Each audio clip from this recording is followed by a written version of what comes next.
Hey guys, Raiden here, and welcome, finally, to Xcom 2. So, many of you probably don't even know what Xcom is. Xcom is probably my favorite strategy or strategy RPG game just ever made. The original Enemy Unknown, which isn't the first game in the Xcom series, but it's the first version of the reboot, I put probably around 400 hours into, because I just love the gameplay loop. And I've always wanted to do an Xcom 2 LP, and we did partially, but we lost horrifically because I was really bad at XCOM back then. I'm a lot better now. In fact, we're going to be playing on Legendary, which is the hardest difficulty in the game. I don't know if we'll be able to beat it, but I'm a lot more confident than I was then. I still have yet to actually finish XCOM 2. I could never play it just because a couple of my save files bugged out, and I just kind of lost the will to go on from there. And I'm excited to go through it with you guys, because this is going to be great. So for those of you who don't know, we had a little character creation poll, or it wasn't really a poll, it was like a little entry form we did in a YouTube video where you guys were able to enter your characters in for this LP. So your characters will show up. I think I have about 50 of you guys in here. There's a lot, and I had to create them all by hand too, so please forgive me if I didn't get quite all the characters in there yet. I'm going to be adding in more as we go, but just saying, it took a while. So, next thing is we are playing vanilla XCOM 2. There is an expansion called War of the Chosen, which I'm not playing for two reasons. A, I really want to do a vanilla run before I even touch War of the Chosen. That is how I'm kind of feeling about it right now. And B, because I didn't realize there were two separate versions, and I already went through creating 50 characters in vanilla XCOM 2. So this is what we're going to go with. If this series does well, I would have absolutely no problem doing a War of the Chosen playthrough, which I am nearly completely blind on. So, let's do this. So here's the thing. I would like to just start on Legend and go through it, but they disabled the tutorial for Legendary difficulty. So for those of you who have never seen XCOM before, and this is your first entry into the XCOM series, I highly recommend you watch this tutorial we're about to go through, which sets up the story for the game. For those of you who have already seen this a billion times and just don't care, I will put a timestamp on the screen, and you can just go to that timestamp, and it will skip to the first mission on Legend, which is Gate Crasher. So, yeah. Let's just begin. I'm gonna be silent throughout this, so. Excitement continues to build as city centers across the globe prepare for the 20th anniversary of Unification Day. Thousands line up at the site of the Great Accord, celebrating the formation of the Advent Coalition. In keeping with their promise to humanity, 12 new gene therapy clinics will be opening in select cities by the end of the new year. Despite the attempted attack by fringe elements, operations at the new facility in Paris thankfully remain unaffected. In response to the unprovoked intrusion on the eve of our most beloved celebration, the speaker reaches out to us. A small number of dissidents again repeat the mistakes of the old world. Striking as we celebrate a benevolent savior who time and again offers only friendship and compassion. Yet these trivial actions could never Break the bond between humanity and the elders. Peacekeeping forces have already made several preemptive arrests of known collaborators. Advent again assures all citizens that today's celebrations will continue as planned. Perfect.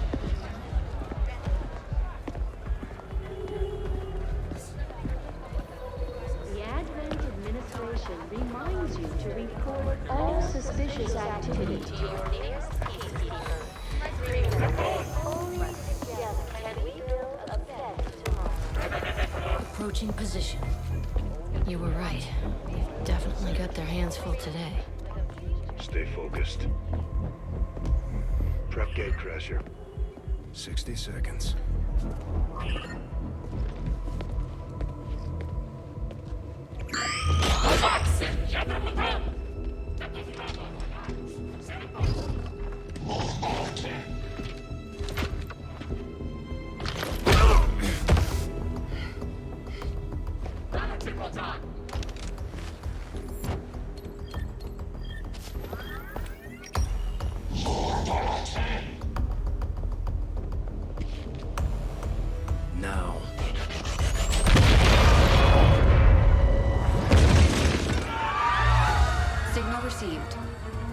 Loud and clear. Okay, Gatecrasher. Your turn.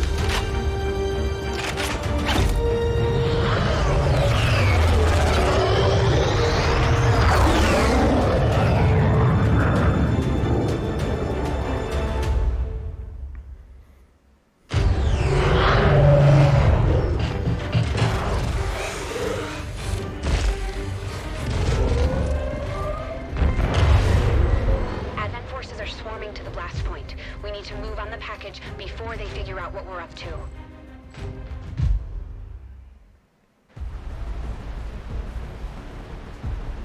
First things first. You need to get out of sight. Grab some cover near that low wall. Copy that. Moving up now. Okay, so I decided I'm actually going to talk through the tutorial, because I feel like it's better if I give you guys an understanding of the mechanics. I'm going to be kind of breezing through them here, because I want to get to the actual gameplay. But yeah, this is Xcom, and a lot of it's dependent on cover, which it's showing us here. This is called half cover, because it's not like a tall object like over here or here. Half cover is going to be kind of useless on the difficulty we're playing on, but we're going to have to utilize it sometimes. It's talking about the soldier's health bar, which in this case is 5 pips. And the arrows, which means how many turns he has left. But I'm exposed here. It's better than nothing. But see if you can't find a safer position further out. So we're going to move... Moving out. We're going to move behind full cover here. Or high cover as it calls it, which gives us a defense bonus. Makes us a lot harder to hit. And so you're seeing that there is a blue area and a yellow area.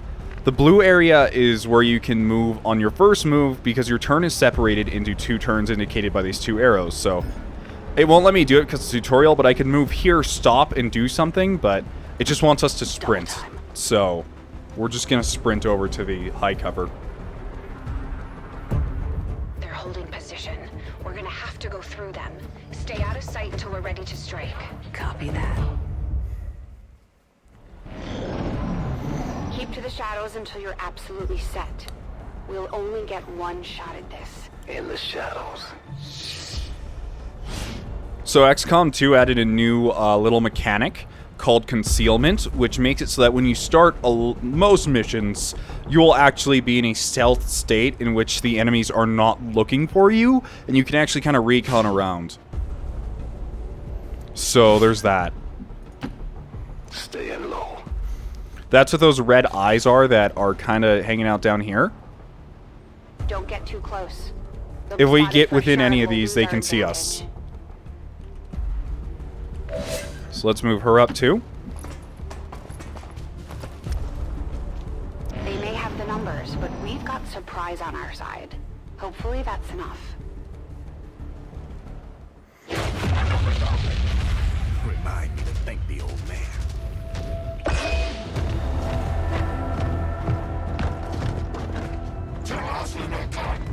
You and me both. We're not out of the woods yet. We need to take out those remaining soldiers. I've got the trap on them. Permission to engage. Permission granted. I just love that. It's not permission granted, just do it. Okay, but anyways. So, here are actions down here that we can take. The first one we're going to take is fire weapon, which does what it says. It fires our weapon. These are all the people we can see currently. Currently, we can see all of them, and these are our percent chances to hit. Although in this tutorial, our chances to hit are actually scripted, and I would never really want to take this shot without a full squad, honestly, but let's take one out now.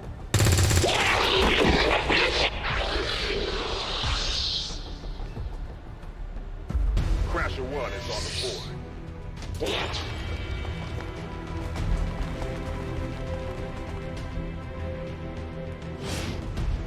So, losing concealment. You lose concealment whenever you basically do anything loud. See you now. How about you all shoot first and celebrate later? No problem. So it's broken since we shot with him. But you're dangerously close right now. Be careful. And you can press tab to cycle through them. Of course, we're going to aim for the 63.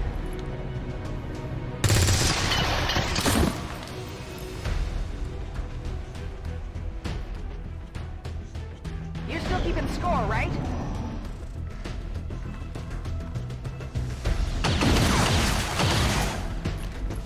So yeah, as you can see, shots can actually demolish cover.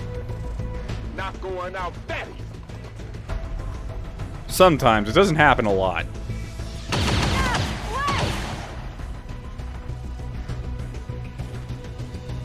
No, Crasher 2 is down. She's gone. Damn it! You can't take risks like that. Watch your flanks. So that's how you want to play it. Okay. In actual XCOM, this is a super unsafe move because this guy can just run over here, hop over this, and get a flank on us. So what this is trying to show you is that you do get flanks whenever you are on someone's flank. Like, for example, this piece of cover protecting him is on this side, so it's not going to matter.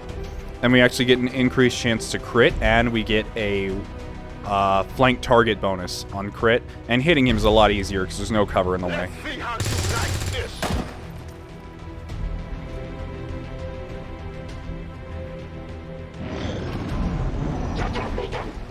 They're closing in on me. Watch the flanks.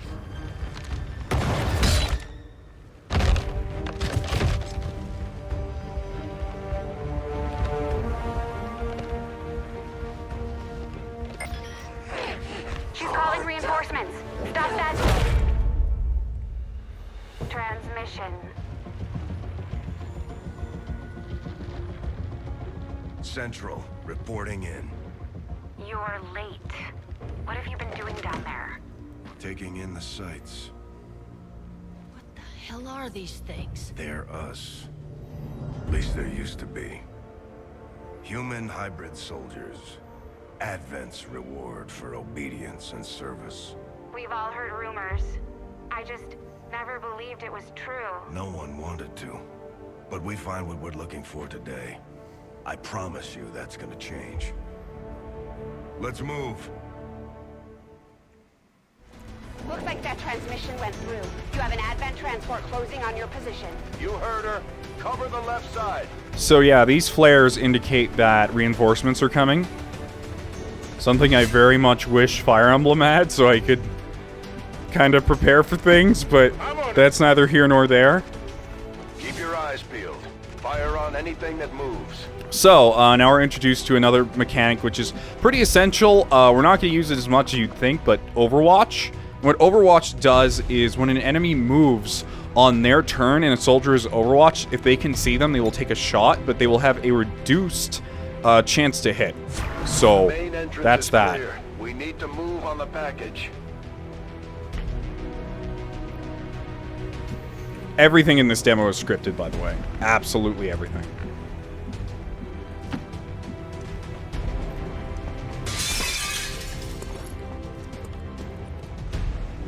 Or not in the demo, the tutorial. Sorry. You should check that body for salvageable gear. We need anything we can get at this point.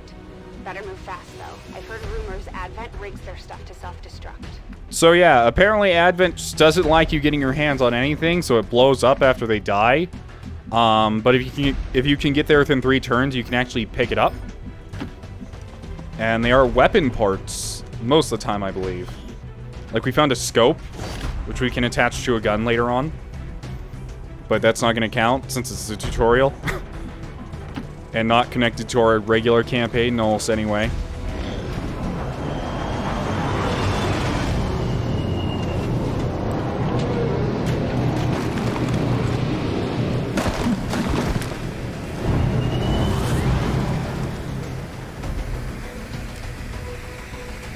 Reinforcements just hit the ground. They're getting nervous. Now I know we're in the right place.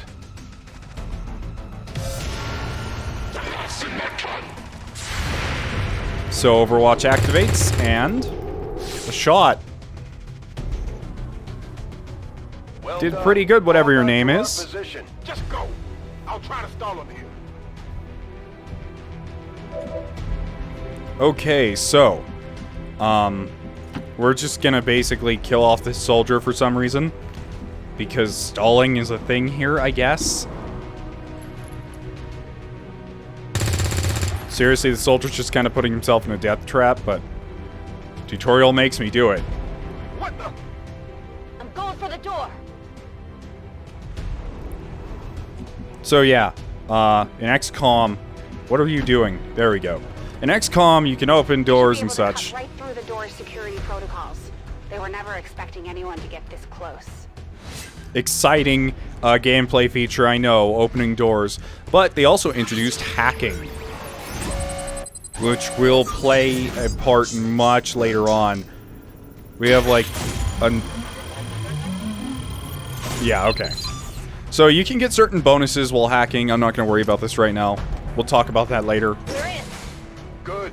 Let's go. And now...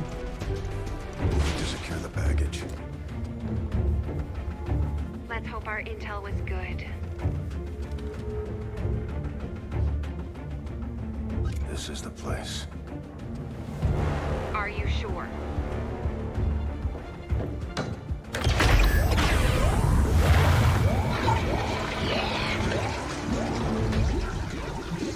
Yes. Looks like there's an access panel attached. If you got me a better look, I might be able to... Next time.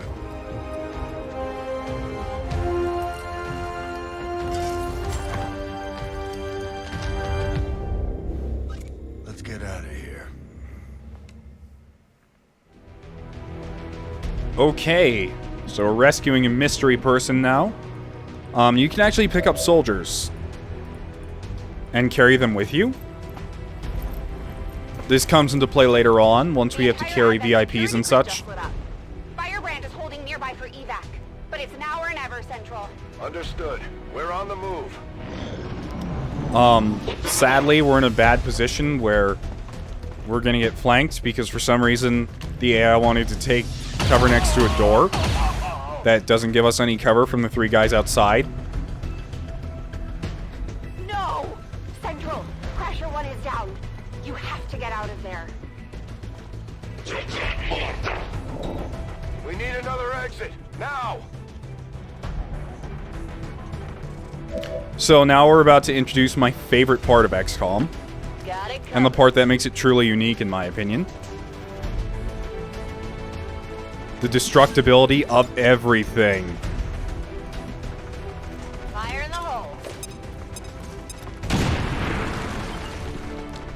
So yeah, we can do a lot with that. And we're going to be doing a lot with that. Okay, but right now we gotta get out here. Almost there. Stay focused.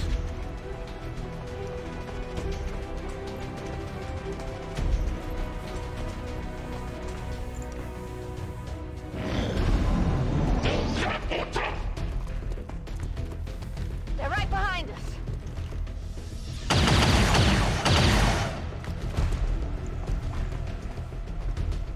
Way too close.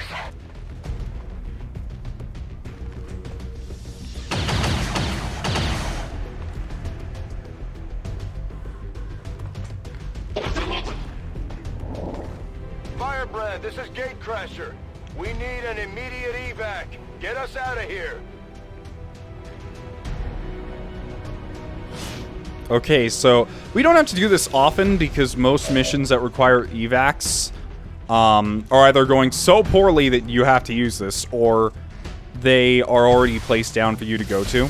So Keep moving. You don't need to tell me twice.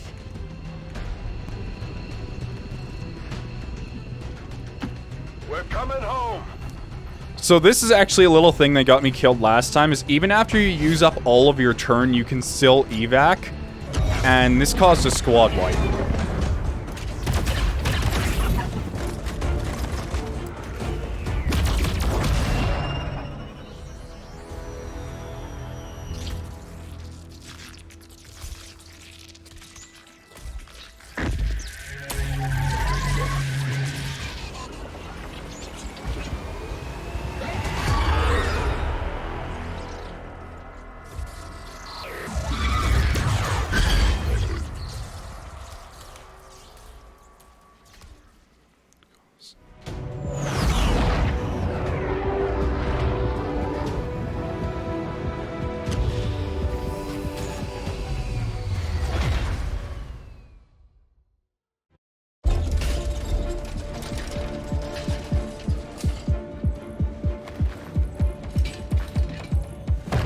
anomaly. There's potentially decades of atrophy to contend with. Wish we had more time. I don't disagree. But as it stands now, we risk losing the patient if we don't begin the removal procedure immediately. We're ready. Good. Then let's get on with it.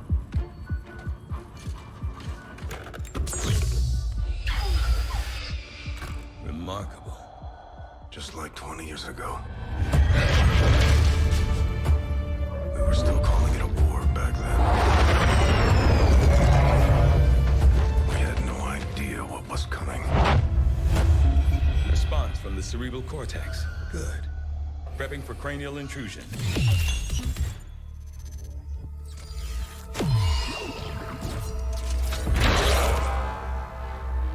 I've managed to identify the connection, preparing to make final incision. These readings are getting really erratic. Of course they are. These implants were never designed to be removed. We are risking severe... No plan B here, people. Do it.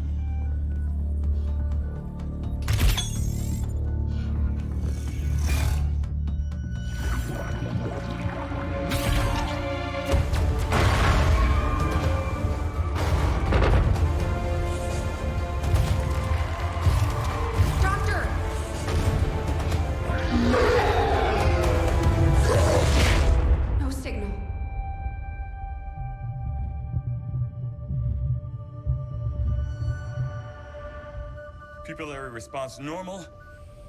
Vital stabilizing. Procedure complete.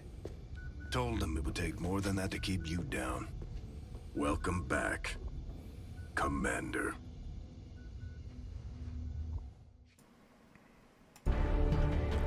Okay, now that you've gotten through the tutorial or just skipped it entirely, let's play some XCOM. Man, I'm so excited. So I was actually tinkering with the game a little bit before turning this on and doing all this. And I actually found after a few missions, Commander was actually too easy for me. I wasn't really enjoying it, so we're gonna move up to Legend. I don't know how this is gonna go. I've been given a lot of pointers by some XCOM 2 vets that are more familiar with the strategy layer, and the combat I feel like I can handle, but we'll see. Anyways, we're gonna keep beginner voiceover on, and show subtitles, of course. And we're gonna play this on Iron Man, which is scary, because A, that means if I lose a save file, it's just gone forever and I have to restart the campaign or do whatever. Or B, you could start without Iron Man, which means you can have multiple save files, but I want to do it for Iron Man because A, I want the achievement, and B, the game's probably a lot more stable now than it was way back when. And we already saw this, so I'm just gonna skip straight forward to the first mission. It's time the aliens and the rest of the Advent administration learn that we can hit them where it hurts. So we're moving into the city center to strike a high-profile target. Deploy and approach the designated position. Neutralize any hostile contacts and secure the site. So this is the new squad. I'm excited to meet all of you. So just for reference, this is Gatecrasher, and you may be thinking, wow, I can't... Oh, wait, no. You can't think that right now. We'll get to that in a second. So I've had to create all these characters manually, and if your character has some features, like a prop or something you didn't explain in your thing, it's just because everyone started to look almost exactly the same, so I had to start giving out some props. But I can't wait to meet our first team. Menace 1-5. We have a fix on the target. Move to place the X4 charges at the designated position. Squad concealment active. Okay, so, we actually got Leon Kennedy as our first character. Okay, nice to meet you, Leon. We have Soleil Montario. I'm sorry if I mispronounced your name horrifically. I'm just gonna call her Soleil. We have Roscott Maletta, whose nickname is Roscott. For those of you who only put in, like, one word for your name, I just used your nickname instead, so sorry if I call you by something else. And Avi Levi, whose name is Chance. So, I'm gonna try and remember this, all your names. But anyways, we have rookies, and you may be thinking to yourself, oh man, I made it on the first team, I'm so excited. Yeah, well, you made it on the LP, but you also kind of made it on the Death Squad. And what I mean by that is that Gatecrasher is probably one of the hardest missions in the entire game, which is the first one, because we're stuck with 4 rookies who have the most terrific aim you'll ever see. And I think on Legendary there are 3 squads of enemies, and none of us can kill them in one shot. Well, maybe the regular soldiers, I'm not entirely sure, but we are lucky. We did start with high ground, and high ground gives probably what is the most significant aim advantage possible, and we'll need to abuse it if we are going to get through this with all of our soldiers alive.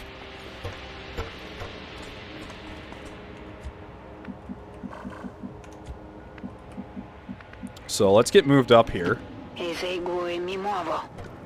By the way, some of you guys speak your native languages. When you create the characters, they get assigned to a random country. So they speak their native languages, but if they're American, they speak English. I find that really charming personally, but some people may not like that. It's like, no, I want to know what my character's saying. Getting it done. So let's just move everyone up here. Okay. See if we can get vision on anything.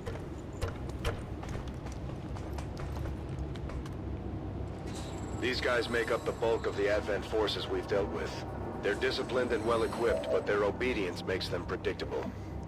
Okay, so we did run into a bunch of Advent soldiers. They are like the most default grunt type of enemy in this game, but they are still very frightening. And we will run into them for quite a while. They do not really let up in how scary they are. Let's see what they do. Looks like they're walking away. I'd prefer it if they came towards us. I really hope they don't walk out of sight. No, it looks like they're just going to stay there. Okay. Well, could be worse. So as you can see, we have what is probably the highest shot percentages we are ever going to have with these characters right now. I want to get everyone moved up, and although I don't really like it, and it's not, You're near the target position.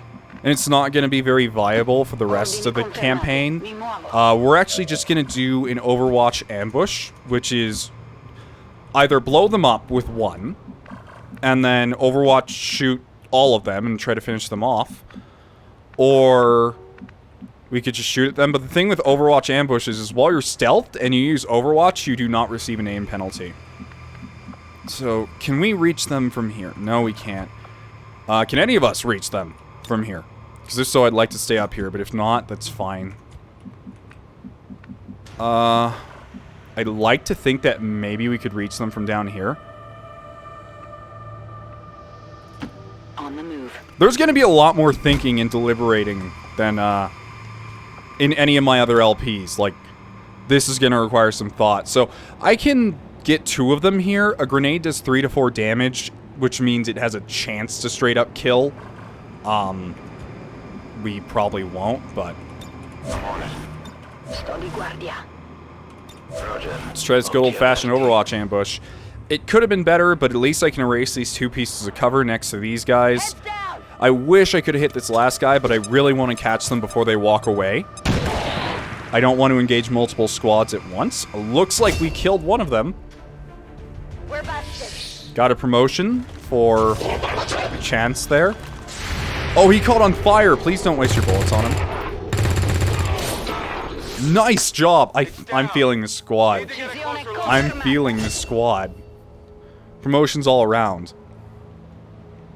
So, what I actually want to do next is... Well, they dropped a weapon, which I want, but let's see. Moving. Okay, so I think there are 3 squads of enemies total. Seem more capable than the grunts. We're not sure whether to chalk it up to training or stricter mind control. There's a weapon attachment here, but honestly, I'd prefer my soldiers survive over get a weapon attachment. So we're gonna move them back over here behind full cover. They won't be able to do anything. But, oh, what? You can't, how can you not see? Is the tree in the way of your vision? Really? None of you can see them. Are they too far?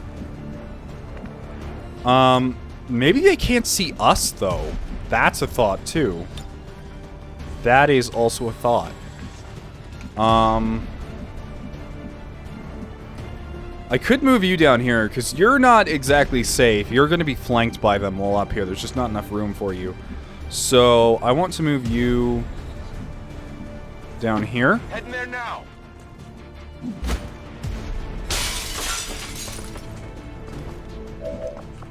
So, we do have vision now on some of them. I think they just couldn't see us before.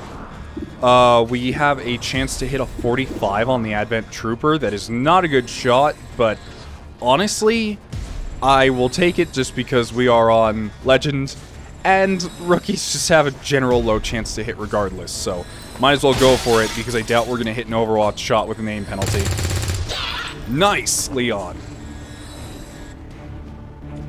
By the way, this game does not lie to you like Fire Emblem does on Legendary. Literally, the hit chance you see on screen on Legendary is what you get. So, you guys are about to see what true hit chance feels like. And how much you have been cheated by Fire Emblem, for those of you who have been playing those games. Me too. I'm just gonna Overwatch. We're gonna get a penalty, but... He took the shot, but we got lucky. We're in full cover. I'm really... Yes! Perfect. He's gonna run towards us. We miss. That's okay. Maybe... Nice. Okay. Good job. I'm trying to memorize all your names, but I will eventually. Ooh, nice dodge. We're only behind half cover, so that's not super optimal. We do... So this guy's an Advent Captain. I'm not going to spoil what the enemies do ahead of time for you until they do it. I haven't seen all the enemies in the game. Like, apparently there's something called a Gatekeeper I've never seen before.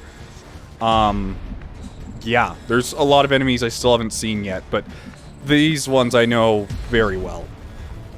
So, he's the most dangerous enemy we have to deal with right now. But we have to force him to move closer. Because otherwise, we're not going to be able to do much to him. We really need to remove his cover, because we don't really have anyone who can acquire a flank. And taking... Well, these shots aren't too bad, but... It's 50%, and we could save grenades if we do this. Nope.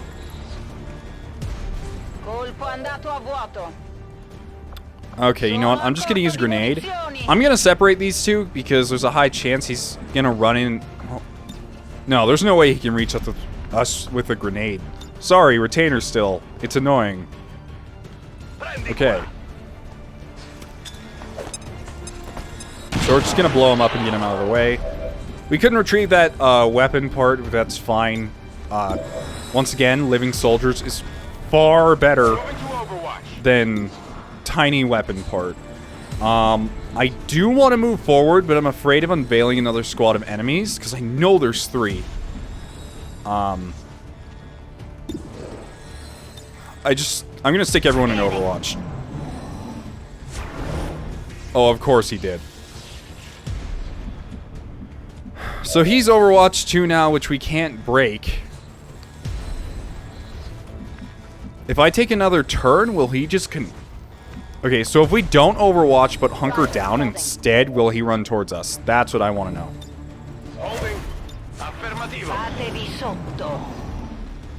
He will. Oh, shit. Oh my god, you're so lucky. You are so lucky, Soleil. I think that's Soleil. It is. Good. Just don't want to forget your names. Okay, so I think we can blow up that piece of cover, maybe. Let's see if we can. Can I reach that with you? No, we're gonna have to move a little closer. I don't like half cover too much, but we're just gonna have to deal with it. I think this will blow up the cover. I think that's what the red on that indicates. I'm not entirely sure. Usually it does, but there are some pieces of cover that are just completely indestructible. I'm not really sure how that works. Sadly, that looks to be the case. We do have to be careful, though, because they can shoot out the floor from under us, and they've already shot at us a bunch of times, so sticking up here is going to have some repercussions. Plus, if we stay too close together, he is definitely going to chuck a grenade, because I believe that the Advent commanders, or whatever they call themselves, do have a fairly high chance of using grenades if you're close together. Which he might on these two, I didn't think about, but we're just gonna have to deal with him until he does something. Which he's deciding not to do. Moving out.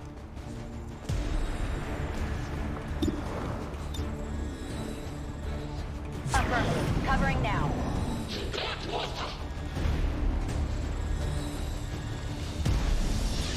Oh, that's a death. That's a death. I really wanted to approach him more, but from behind that high cover, it's not going to work out. Are we going to have to use another grenade? I think so. That's what I should have done in the first place, but heading there now. That was an accident. This is going so well right now. Roger.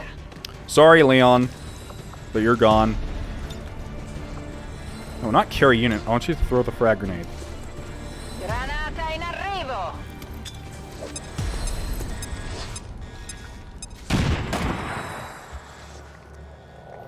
Okay, so that's one down. That isn't too bad. I could have avoided that by using more grenades, but I really didn't want to waste them because I don't know what's on that third squad. But now, because Leon's dead, I think we have 0 grenades total. Got it covered. I'm just going to sit everyone still for a second.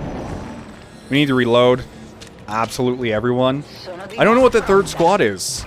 I just don't know, so it's kind of scary. Affirmativo. Affirmativo. Oh, it's a sectoid and... really? A sectoid? Some resemblance to the sectoids first encountered during the invasion. Their genetic structure now includes human DNA. They are stronger than ever, with an even greater psionic potential. Mi muovo. So we have a 68 here. Crit, nice job. Nemico eliminato. If possible, I really would have liked to not have to have killed Leon there, but it's how it goes. I don't know how to really approach the sectoid without worrying about a flank, so we're just gonna have to overwatch. I think this is the last group. I don't think they would be that bad to you and throw like a billion groups of enemies at you all at once. I think we could retain... No, we couldn't. He could still get a shot. I'm on the move. On Overwatch. So we're about to see one of the sectoid's abilities, which is the ability to make soldiers panic. And panicking makes a soldier do literally anything. I'm not joking. Since Solel here is panicked, she could have thrown a grenade at her own teammates, shot at anything, moved anywhere, ran through fire. When they're panicked, they do anything. Okay, we have to move forward. We're not going to get any closer to killing the sectoid otherwise. There's no cover to move up to here, but...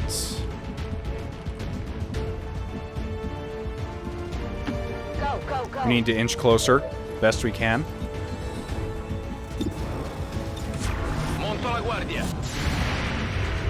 I doubt it, but... yeah. What was that turn? The AI just messed up there. But because of that, we now get a chance at killing the sectoid. We don't have any grenades left, so we really have to just kind of go for it. If we get one crit... oh my god, he missed a 78.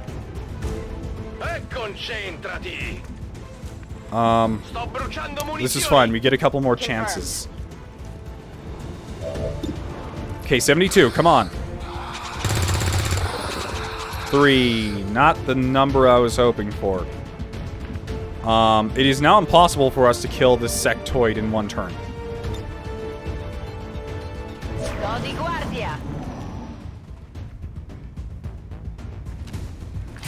Looks like he's gonna spend his turn raising a dead soldier.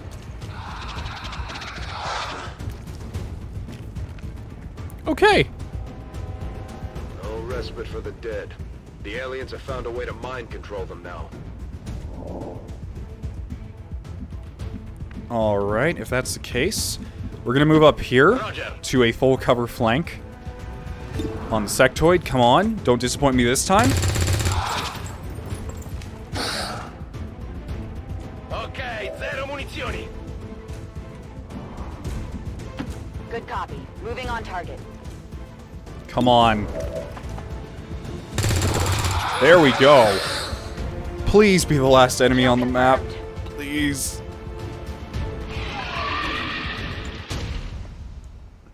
Area is secure. We're not picking up any inbound contacts. And that wasn't even all of the, S15, we have a limited window to act before Advent responds. We need to get those charges planted on the double. that wasn't even all of the sectoid's capabilities. Like, it can do far more than what it showed us. Sadly, we lost Leon, but what I'm happy about is that no one was injured, because an injury in here sucks. Anyone injured on Gatecrasher, I think it takes them like 50 days on Legendary to get back in action, so I kind of actually just prefer a straight up death over an injury.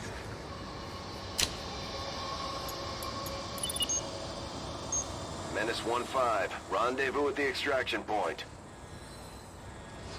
Status confirmed. Squad is clear. Detonating charges.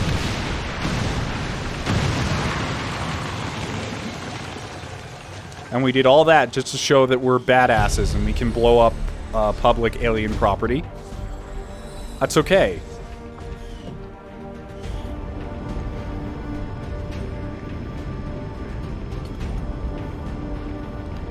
So we did Gatecrasher. We only lost one, and luckily, it wasn't even a player-made character, so that makes me feel a little better. But Roscott was just owning it there.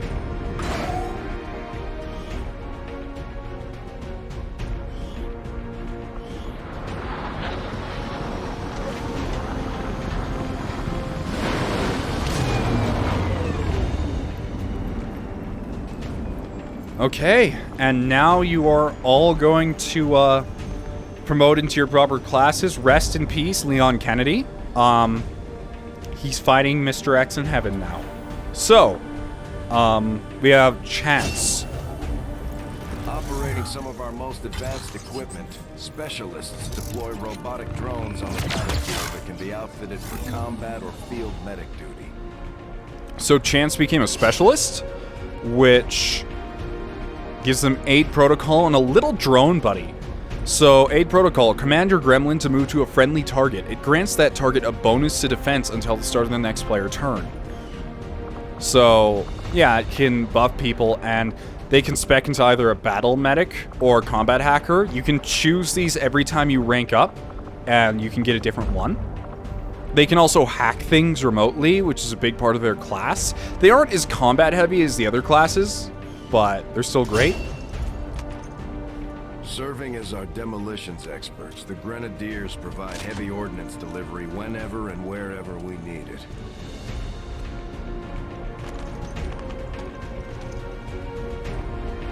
So, it looks like Soleil became a Grenadier, which is probably one of the most imperative classes to winning. Grenadiers can launch grenades, and they can carry 2 of them, as well as the fact that they carry a chain gun, which I think has like 3 bullets before you have to reload. Not literal bullets, but like 3 attacks before you have to reload, but it does quite a bit of damage. So they start with a grenade launcher. Cool. And lastly, Roscott. The Ranger serves as our primary reconnaissance unit, capable of moving independently in concealment while engaging enemies at close range. So Roscott became a Ranger. Rangers can use shotguns, which do probably the most damage in the game next to a sniper rifle. Sniper rifle. Unfortunately, we don't have a sniper because our fourth squad mate kind of died. We can get one in the future.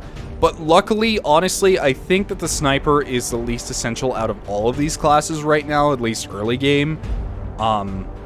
Which we will get to later. But anyways, Roscott now has Slash, which allows him to use a sword. Swords are great, but they're bad at the same time in a way that you can use a full action to slash someone. So you can go through the blue movement and then through the yellow movement and then slash them for a lot of damage too. I think it's like 8 or 10 or something. But they're kind of stuck there, and I don't think sword hits can crit, if I remember correctly. I don't know. So yeah, that's that. And they all get an extra bar of health. And because all of them came out unscathed, we don't have to wait to use them again. So we got some Advent Trooper corpses, 6 of them. A Officer corpse, and a Sectoid corpse. Commander, to the research labs. So this is the, I don't know what they call it here. But anyways, this is our base. I think it's a refitted alien ship to suit our needs. And this is where the base management comes in. Impressive, isn't it? Capable of generating immense power, yet completely harmless to human life. If only the same could be said for the rest of the aliens' technology, Commander. Dr. Richard Tygan, Chief Science Officer. I am responsible for the entirety of our research here, as well as the procedure you so recently underwent. Welcome to my lab, such as it is. I'm not sure what Central may have told you, but we found something while removing you from the alien stasis suit. A device implanted directly in your occipital lobe. Had I access to the equipment available to me during my tenure at Advent, I would already know the precise nature of its function. However, given time and your approval, of course, Commander, I assure you, I will find out. Which brings to light an additional point. Though aspects of this facility are indeed impressive, I am but one man. Were you to direct additional support personnel and resources to me, I could substantially improve the speed of all our research. Farewell, Commander. Okay. So, this is our scientist. We are going to be allowed to research things as we go through the game. Currently, we have 0 scientists, but we can still research things, so... However that works, it just works, okay? Don't worry about it. But anyways, our new research here would allow us to get modular weapons. The magnetic rifles used by Advent's forces are incredibly complex weapons. The rifles themselves self-destruct when their original operator dies. With a little effort, we might be able to use any recovered parts to improve our soldiers' own weapons. Hybrid materials. The Advent bodies we've recovered so far are shielded by a fascinating combination of materials, some more common than others. By studying the underlying alien technology, our research could lead to vast improvements on our own equipment. And alien biotech. Having successfully conducted the traumatic procedure required to remove the chip implanted by Advent, we now have an opportunity to study the inner workings of the device to gain a better understanding of their motivations. So if this wasn't clear already, we are playing as the Commander, who was the guy we removed from that tube in the tutorial. He is the same guy who played in XCOM 1 and kind of coached all the soldiers. The first thing I really want to get done, I think, is alien biotech. Or no, modular weapons, actually.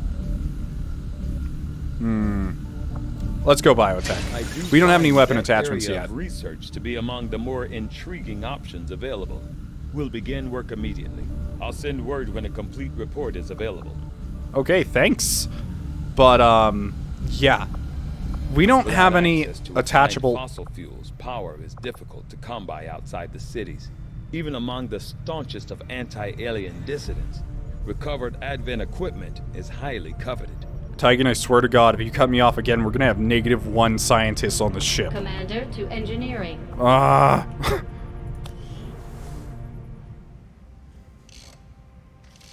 Okay, reworked your repulsors with some of the parts I salvaged from their old engine. Should fix that stabilization problem you had. Come on, Rover. It'll work. Commander! Getting our tech to talk to theirs is harder than you'd think. Lily Shen, Chief Engineer, at your service. You were probably expecting to see my father. In all that's happened, I'm guessing Central didn't tell you yet. He's gone.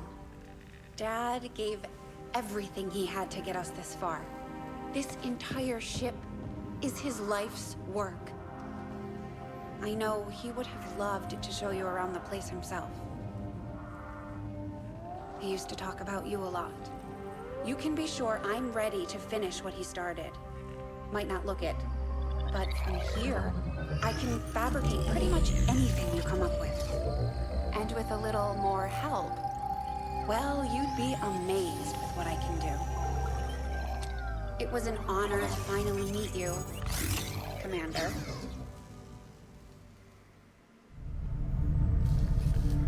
Okay.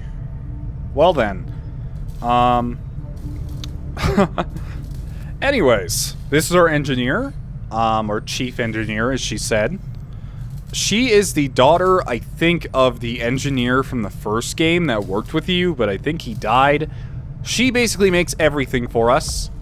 So right now, How big of a difference some of these things can make in combat, Commander. With a few supplies, I can manufacture anything we need in no time. so as you can see, we have a bunch of resources up here. One of them is supplies, and the incoming supplies that come every month. And we can build flashbangs, which disorients enemies and also disrupts them. And I'm definitely going to get one of those. We can build medkits, which heal people or can revive them if they get into a very rare knocked out state instead of dead. And smoke grenades, which I personally never really used, but they provide a defensive boost to any unit within the radius of smoke, friend or foe. I'm going to pick up a flashbang and not a medkit, because most of the time my soldiers don't end up needing one this early. Either they die or they don't. So I don't really pick up medkits this early. It saves some supplies for other things that are much needed. Some of the old data files Central has been holding on to since before the war. I keep running across notes scrawled in English and what looks like broken German. I should probably ask him about it. Okay, and the last part of our little base building adventure is, well, base building. To expand our facilities on board the Avenger, Commander, but we'll need more engineers to clear out space for construction first. So this is the base building section of the game. We have a bunch of areas here. We have power coils all the way on the bottom, which sucks because that means it's going to take a while to get to them. I believe if you build power nodes on those or whatever they're called, you get extra for it, but it's just how things go. Anyways, let's build our first facility. So we have two options. We can't build a laboratory or workshop because we don't have the energy to, or the money, but we can build either a power relay, which every facility aboard the Avenger requires power to remain operational. Building relays will increase the total power output of the Avenger. Right now we have 6 out of 12 power, so it's not necessary. The thing we need immediately, though, is the Guerrilla Tactics School, as I've been told, plus I probably would have built this anyways. But the Guerrilla Tactics School will unlock additional skills and benefits for our soldiers, including an increase in the number of soldiers we can take on a single mission. That last part is the most important part, and on top of this, we will be able to train rookies here to level up without actually having to take them onto the field, so this is an instant buy. Right away, Commander. I'll send word when it's up and running. We could normally put an engineer in here, but we can't because we don't have any engineers at the moment. Okay, so I'm going to end this episode here. I know it sounds like I really know what I'm talking about, but that's because I did a lot of research as to how Legendary works. There's still a lot I don't know, though. Like, I don't know where the story goes. I don't know about a lot of enemy types and what they can do exactly. But I hope you guys... Isn't bad considering, but sometimes I do miss that damn sweater. It's like, Commander, I know you're giving a rousing speech here, but I just need to complain about the sweater I had in the last game. But anyways, if you guys are enjoying the series, please leave a like. It helps me know that, like, you enjoy it, I guess. See you next time. Riding out.